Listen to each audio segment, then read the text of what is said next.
So currently I am transitioning from this old studio into my brand new studio space. So unfortunately I cannot bring you a fully fledged YouTube video, but what I can bring you instead is a teaser from my HeadRush Looperboard Ultimate Guide. So today we're going to be doing a HeadRush Looperboard tutorial, and if you want more videos just like this one, check out the link in the video description down below to learn more about your HeadRush Looperboard and get the most out of your loop station.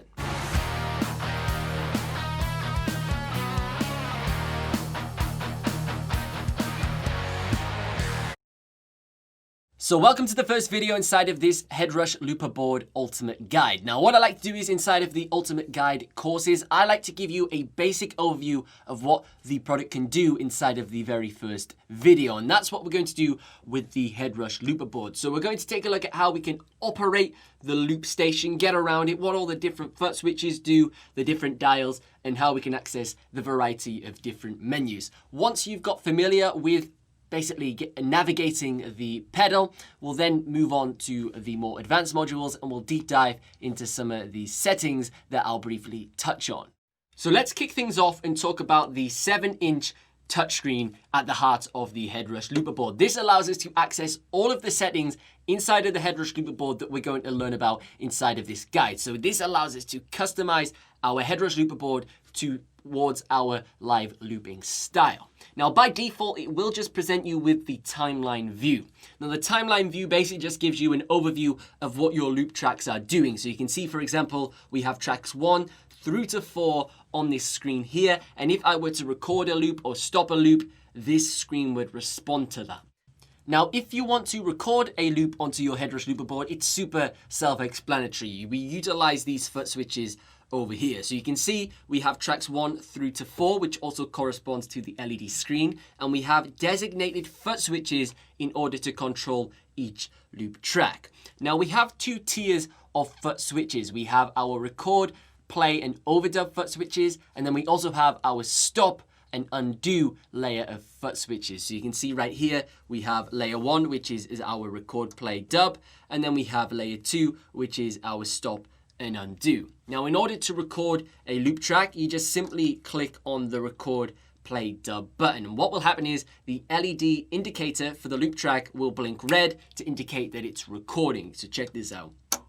So you can see it's now red. It's blinking in time with the tempo, and then we can click it and it will begin the track playback.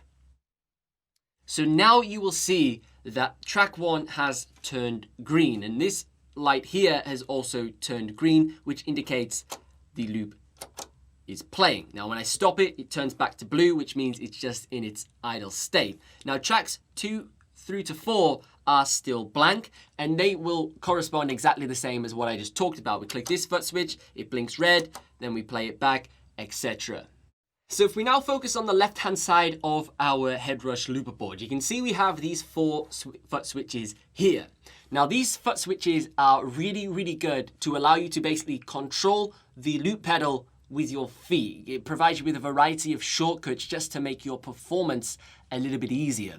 So for example, you can see right now on the touchscreen, we're taking a look at all of the different categories, and we can access the effects by just clicking on this button here. And now we're in the effects menu, and we can start adding different pedals, different vocal effects, and things of that nature. Now, obviously in a performance situation, you're not necessarily going to want to jump down onto the floor, stop playing your guitar, boot up your effects, and then start turning them on and off, because that's going to totally disrupt your performance. Well, fortunately, HeadRush thought about this, and they provided you with an effects foot switch to the left-hand side. So if we just exit out and go back to our timeline view, what we can do is, instead of going into the touchscreen and going into the effects, we can actually just super simple click the effects foot switch, and it's going to boot up our effects menu. And this essentially has now converted our HeadRush Looperboard into a guitar pedal board, because these foot switches here now allow us to turn our effects on